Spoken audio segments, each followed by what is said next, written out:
আসসালামু আলাইকুম। Job exam study চ্যানেলের পক্ষ থেকে সবাইকে স্বাগতম। বিসিএস পরীক্ষার্থীদের জন্য নৈতিকতা, মূল্যবোধ ও সুশাসন বিষয়ে এমসিকিউ নিয়ে আজকের এই গুরুত্বপূর্ণ ভিডিও। আপনারা যারা এখনো আমার চ্যানেলটি সাবস্ক্রাইব করেননি, পরবর্তীতে সব ভিডিও দেখার জন্য চ্যানেলটি সাবস্ক্রাইব করে রাখবেন।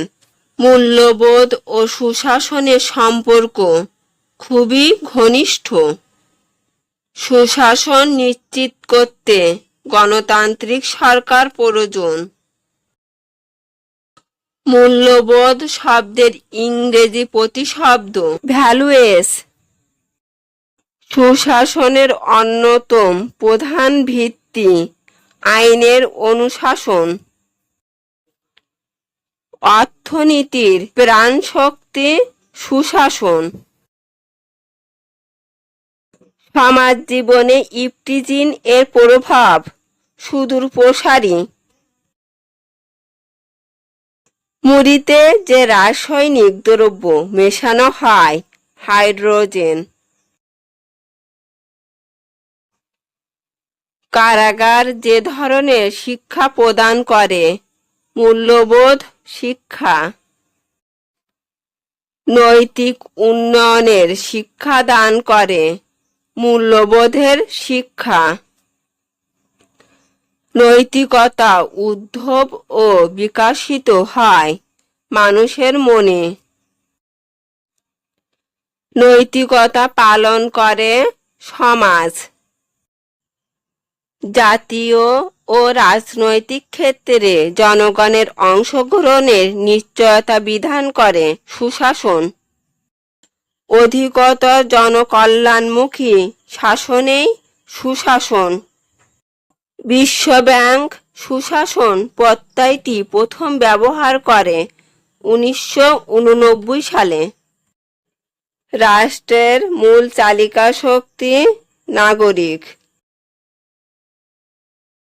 সরকারের স্বার্থকে এক সুতোয় বাঁধার অপর নাম সুশাসন। বিশ্বব্যাংক সুশাসনের জন্য সূচক নির্ধারণ করেছে 6টি। সংবাদপত্রের স্বাধীনতা যে ধরনের অধিকার সামাজিক।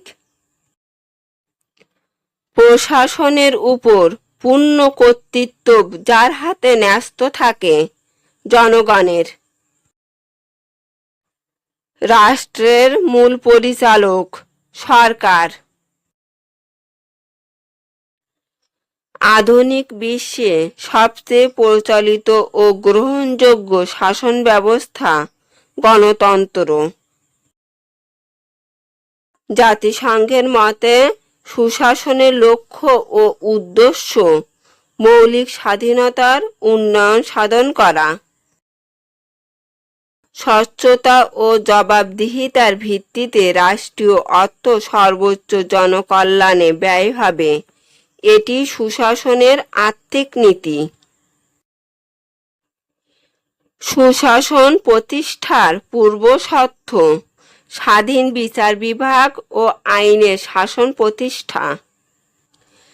ন্যায়পাল সর্বপ্রথম সৃষ্টি হয় সুইডেন 1809 সালে। জাতীয় মূল্যবোধের মানদণ্ড হল শৃঙ্খলাবোধ। ইতিবাচক মূল্যবোধ যা সমাজ, রাষ্ট্র, সরকার ও গোষ্ঠী কর্তৃক স্বীকৃত। সমাজের বোঝা দায়িত্বহীন ও দায়হীন নাগরিক গোষ্ঠী। মানুষের আচার আচরণকে পরিমাপ ও নিয়ন্ত্রণ করে মূল্যবোধ। নাগরিক ও সরকারের সন্তুষ্টি সুশাসন।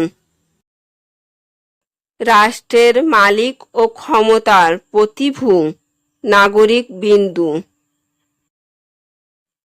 গণতন্ত্রের সবচেয়ে সুন্দর সংজ্ঞাটি দিয়েছেন সাবেক মার্কিন প্রেসিডেন্ট আব্রাহাম লিঙ্কন।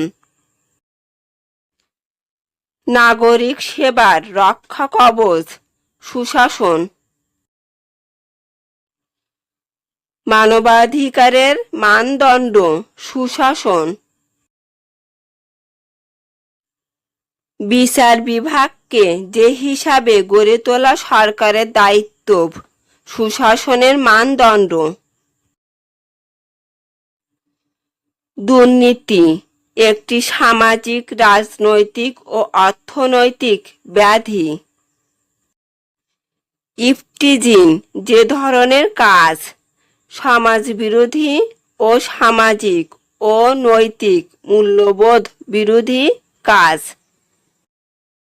এইডসকে মরণ ব্যাধি হিসাবে চিহ্নিত করা হয় 1981 সালে। এম আর উইলিয়াম এর মতে মূল্যবোধ হল মানুষের ইচ্ছার একটি মানদণ্ড। সুশাসনের সবচেয়ে গ্রহণযোগ্য সংজ্ঞা দিয়েছেন ম্যাককরনি। আধুনিক বিশ্বে যে ধরনের রাজনীতি বিদ্যমান গণতন্ত্রমুখী। নৈতিক চেতনার ধারণা আসে মূল্যবোধ শিক্ষা থেকে।